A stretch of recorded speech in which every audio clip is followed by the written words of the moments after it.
everyone, I'm Brad and this is Watch Rate Heart. And it's Friday, which means it's time for the watch list. It's where I discuss the films I've been watching and my feelings about them. And this week, it's time to focus on films from different countries, but not just any films. There are films that are considered world cinema classics. I've got 3 for you to discuss today, plus one from 1995 that is a celebrated foreign film. So let's get it started with the first film from Italy.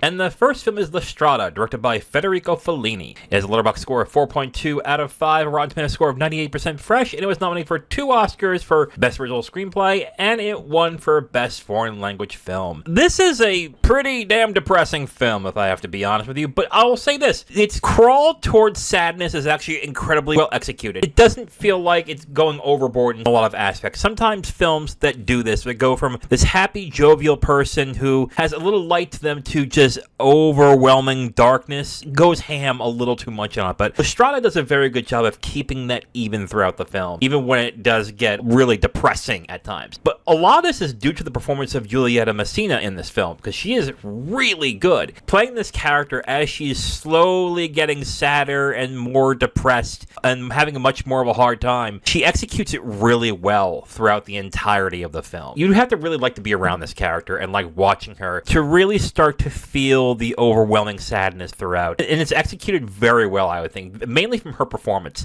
I also like Anthony Quinn in this film, even though I don't like his character. I mean, you're not supposed to like his character. He's a fucking asshole, so I guess that makes sense. But I think he does a pretty damn good job as that abusive jerk. There's really no other way to put it. But I do have one big issue with the film, and it's the ending. Now, my main issue with the ending is exactly how it ends. So, I'm not going to spoil exactly what happens, but my problem is who it ends it with. And my question really is, why end it on that character? Okay, I'll say who the character is. It ends with Zampano in the film, who is the person that is causing the most problems for the main female character in the film. I don't understand why you would end it with this character when you were meant to hate this character throughout the entirety of the film. Maybe some people feel bad for him because of the situation he's in. I find it a little odd that the film decided to end on that character, because if there's anybody I would want to have misery put upon them, it will be that person. And it's not gratifying what happens to him at the end. In fact, again, I'm not going to spoil what exactly happens. I don't really understand why you would end it with him. I would have ended it with the main female character. But anyway, that's my issue. I guess one other issue I have is, was I really overwhelmed emotionally through the film? Not really. I gotta be honest. But I do recognize that this is a very well-made film. But if I'm honest, I think films like 8.5 and La Dolce Vita are films that I get much more of a reaction to, even though I think this is another film that if I watch it again, it might grow on me a little more. But I still think it's a very good film, so that's why I'm going to give La Strada 3.5 out of 5. I think the performance by Giulietta Messina is really good. I think the way that the film is paced, from what goes from the character being happier and sunnier to what she becomes at the end, is very well done. I just don't like how it ends and where the focus on the ending is in this film. And if I'm honest, I wasn't exactly devastated, but I can recognize that it is a very good film. So overall, 3.5 out of 5 for me for La Strada. And I don't just talk about my opinions on films, I also discuss the opinions of the Letterboxd community. So let's start with this review from Felicia Maroney. Felicia gives it 5 stars out of 5 with a heart. And Felicia says, yeah, buds, this is still a 5-star flick in my heart for that last shot alone. It was nice rewatching this because I find something new to love each time. Messina is always a treasure, and Anthony Quinn I absolutely love, even if his character is a massive pile of trash. But Richard Basehart really sold it for me this time. What a beautifully depressing film. And you know what? A lot of people seem to be really affected by that last shot. I think there's a lot of reviews that not only give this film 5 stars, but that shot specifically is what gets them. And I kind of didn't feel that way on that, but I guess that's just me, and that's my different opinion on that, but I am definitely in the minority on that one. Let's get into this next review, and this review is from from Mad Hukar. Mad Hukar gives it 4.5 stars out of 5 with a heart, and Mad Hukar says, Julieta Messina carries this film with a brilliant performance and brings so much nuance and complexity to a character that is supposedly simple. There is the childlike innocence that is visible throughout the movie on her face, but just underneath there is a sadness that is hidden but deep through the surface at times, and it's absolutely heartbreaking. This was my first Fellini film, and I honestly don't know why I waited this long to watch his movies. We'll be rectifying the mistake by watching more of his movies in the coming days. Wow, this is your first Fellini? Mine was 8.5, and 8.5 was amazing to me. But man, I wonder how he thinks of the other Fellini films. I would love to hear more about that. But I absolutely agree that Messina carries this film. I think her performance is really good. And I know a lot of the characters portrayed her as simple, but I have to agree with Matt Hukar. This is not a simple character. And I also agree that the facial expressions, the way that Messina carries the character from who she was into who she becomes later on is what really nails that gradualness to sadness throughout the entire film. I absolutely agree with Matt Hukar on that. And honestly, there are some reviews that are a little bit negative. There's some 2.5s and 3s in there. But overall, a lot of people on Letterboxd adore this film. And honestly, I can understand why. I just didn't get that overwhelming emotional feeling that I would get from a film that would be that particularly devastating. I don't think it's a bad film. I think it's a very good film. But like another film that has become a favorite of mine, which is Y Tu Mamá También, when I first watched that film, I didn't really get that emotional resonance, but after multiple viewings is when I was like, oh wow, okay, I'm seeing all these different things here. So maybe I'll get that with La Strada as well in the future.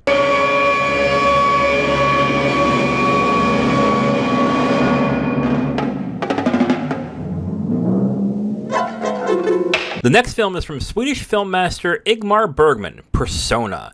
It has a Letterboxd score of 4.4 out of 5, which makes it number 65 in Letterboxd's top 250 feature films. Rotten Tomatoes has a score at 91% fresh. It's on the Criterion Collection, and it's number 18 in Sight and Sound's greatest film of all time list. And really, the only thing I could say that could give it the best compliment I could give for a movie is this: I wish I watched it sooner. Oh man, this movie is really good. And you know what? I'm actually surprised with myself here, because I love Mulholland Drive. I have seen Mulholland Drive, 7, 8, 9 times? Do I understand the film completely? No, I do not. I don't think I ever will. And you know what? I'm fine with that. It just gives me another excuse to watch the movie. But Persona is a lot like Mulholland Drive in that sense, where the film doesn't spell out everything for you. In fact, it does a great job not doing it, while still being incredibly compelling and very interesting to watch. I think both B.B. Anderson and Liv Ullmann give fantastic performances. If I have to say who's better, I would say it's B.B. Anderson, but I think really it's because she's the only one who speaks in the film, so that might be the reason why. But Liv Ullmann's performance, just with her eyes and the way that she emotes and expresses herself, and her movements are also very captivating as well to watch. I mean, again, I don't understand everything that's happening in the film. I gotta be honest with you. But what I do think I understand is fascinating to me, and I can't wait to watch again to get more out of it. This is an expertly directed film. It looks beautiful. So many interesting things that are happening in this film that, again, I can't wait to watch it again. And my God, what kind of compliment is that? Like, I just watched it, I'm finished, and I want to watch it again. And that just is the best compliment you can give a film like Persona. I'm giving it 4.5 out of 5 stars. I know, okay, you guys were saying you lavished all this praise. And it's 4.5 out of 5 stars.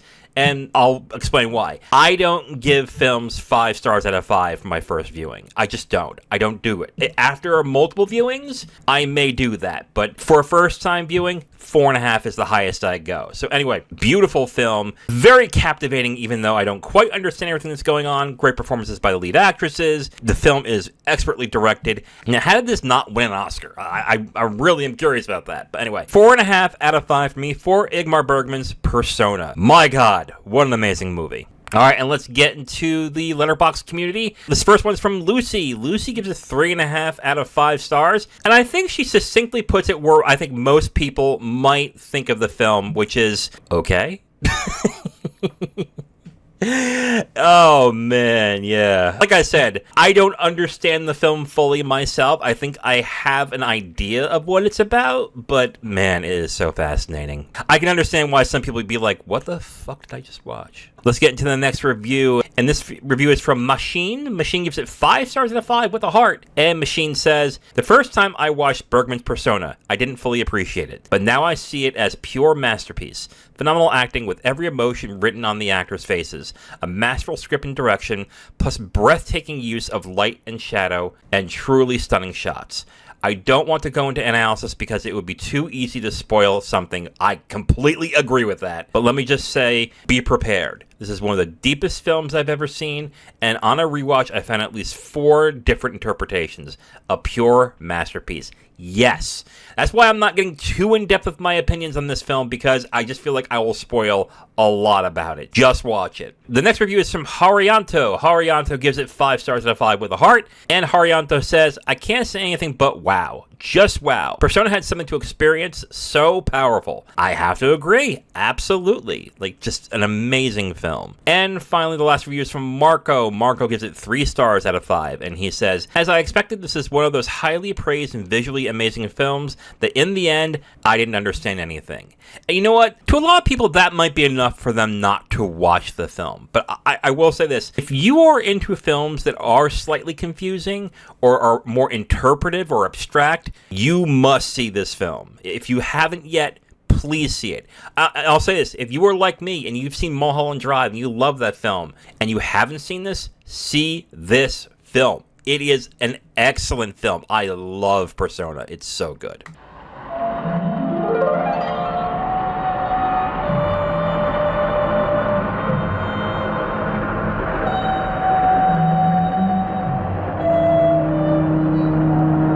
Next, we head to Japan, which means we are watching another Akira Kurosawa film, High and Low. It has a Letterboxd score of 4.6 out of 5, which makes it ranked number 6 in Letterboxd's top 250 narrative films. It has a Rotten Tomatoes score of 97% fresh, and it's on the Criterion Collection. Now, before I get into my review, I'm going to warn you guys in advance, there will be spoilers in this review. I will warn you when the spoilers start, but I really couldn't do this review without spoiling what happens in the film, so be warned right now. So I want to start off by saying when the film deals with the kidnapping, the drama is really good. It's very tense, and it's tense for a couple of reasons. One is the business side of what's going on, where the main character is being leveraged because of the loans that he's made to buy out the company, which is what makes the kidnapping much more of a dramatic thing than just the kidnapping itself. But what also works is the will he, won't he moral implications of what happens in the film. I think they're really well done. Adding the will he, won't he with the business implications of what's going on gives it a really palpable drama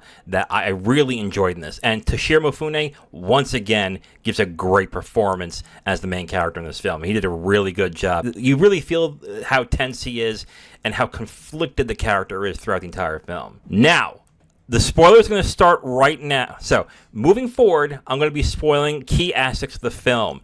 So, be warned. I'm going to do it in 3, 2, 1. Okay, so what I was a bit surprised by when watching High and Low was the fact that the film kind of switched from a kidnapping drama to a police procedural, because not even halfway through the film, he pays the ransom. That's why the spoiler tag is here. And then it goes from that to a police procedural, and I think that part is actually very well done as well. I also think the villain in the film is pretty good. But if I'm being honest, as much as I did like the police procedural stuff and the drama that was going on with that, I honestly would have liked more of a focus on Gondo in this film, dealing with his business and financial problems, and to stick with the moral implications of what he did. It just felt like, to me, that there's a part of the film that I missed, that I didn't get, that I really wanted to see, and that was what was Gondo going through, dealing with all the business problems, with his financial problems, and eventually what happens to him at the end. That'll be my one issue with the film, but overall, High and Low is a very good film, and I know, an Akira Kurosawa film that's very good.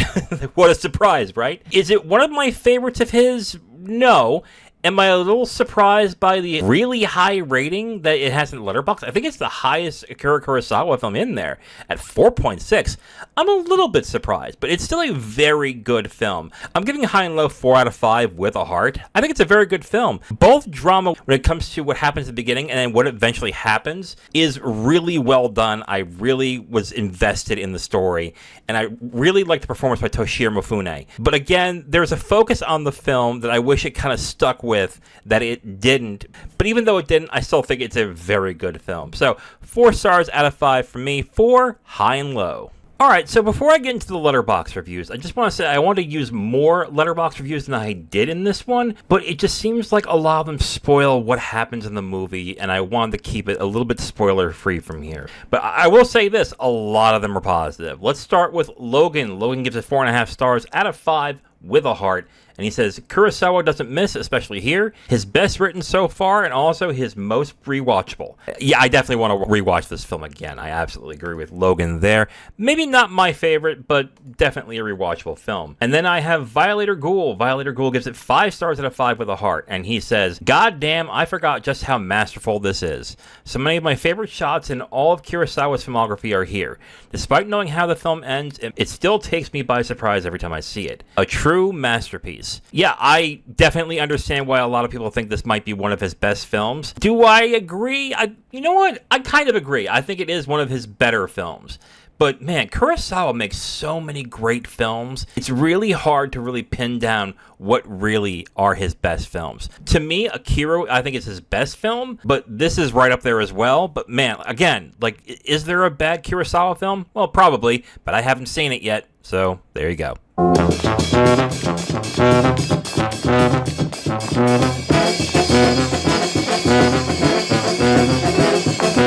Finally, our last film is from 1995, and it's the film from the Federal Republic of Yugoslavia, Underground. It has a Letterboxd score of 4.3 out of 5, and that is ranked 157 in Letterboxd's top 250 narrative films. It has a Rotten Tomatoes score of 86% fresh, and it won the Palme d'Or at Cannes that year. And I gotta say, this movie is nuts. Like, holy crap. It is hilariously crazy to sit through. I guess the best way I can describe this film is that they made a World War II war movie and turned it into The Naked Gun, but then dialed itself back into something serious, and it works incredibly well. A lot of crazy stuff happens in this movie, and I gotta be honest, at times I'm sitting there going, okay, but what does this mean? But honestly, it works itself out at the end. At least it did for me. I was seriously impressed by some of the visuals in this film, especially in the wedding sequence in the film, as well as some other points. I'm not going to spoil a lot of the film because I think it's something that you should watch on your own. This film somehow straddles this line between zany satirical madcap comedy and tragic drama, and it just does it incredibly well. But if I'm being honest, this film is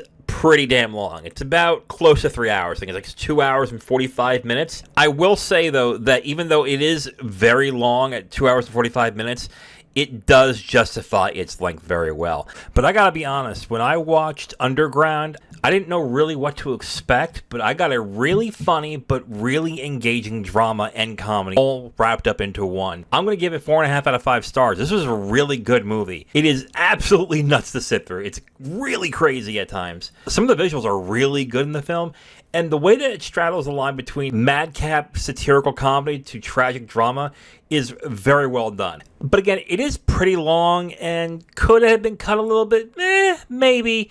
But I don't really see a reason why to do that. I think it justifies the length of the film at the end. So overall, 4.5 out of 5 for me for Underground. Alright, and let's get into what the Letterboxd community thinks about this film. Johnny Andrews gives it 3 stars out of 5, and he says, absolutely bonkers from the director on the story of Yugoslavia from the beginning of World War II to the Yugoslav wars of the 1990s. It's a story that goes in completely random directions, with a 3-hour running time cut down from a 5-hour TV miniseries. It could have been cut down further. Crazy length is part of its charm. And I kind of agree with that. It could have been cut down a little bit, but its length is part of the charm of the film. I think it actually really works for it and justifies its length at the end. And finally, our last review is from Joey Lee. Joey Lee gives it 4.5 out of 5 stars with a heart. And Joey just simply says, the best Fellini film not made by Federico Fellini. And I really didn't think about that until I saw this comment. And yeah, this film really does remind me of 8.5 in a lot of ways.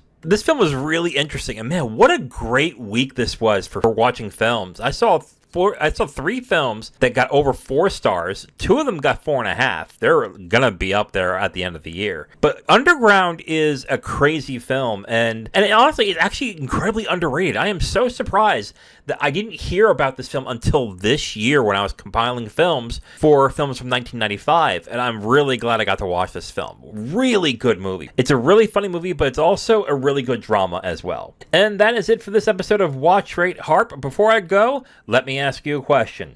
What's your favorite film not in your native language? So, films not in English, I would say mine are Come and See, Y Tu Mama Tambien, and I think Spirited Away counts even though it's been dubbed into English, but if it doesn't count, I'd probably say Wings of Desire. If you like any of the reviewers I've highlighted in this episode, you can check out the video description for a link to their Letterboxd profile, and be sure to give them a follow and let them know that Brad from Watch Rate Heart sent you. You can follow me at Letterboxd and X at WatchRateHeart. Please like and subscribe if you enjoyed it, and share with your friends. I'm Brad from WatchRateHeart. Thank you for watching, and remember, we all watch and rate movies, but you give them the heart that makes them live forever.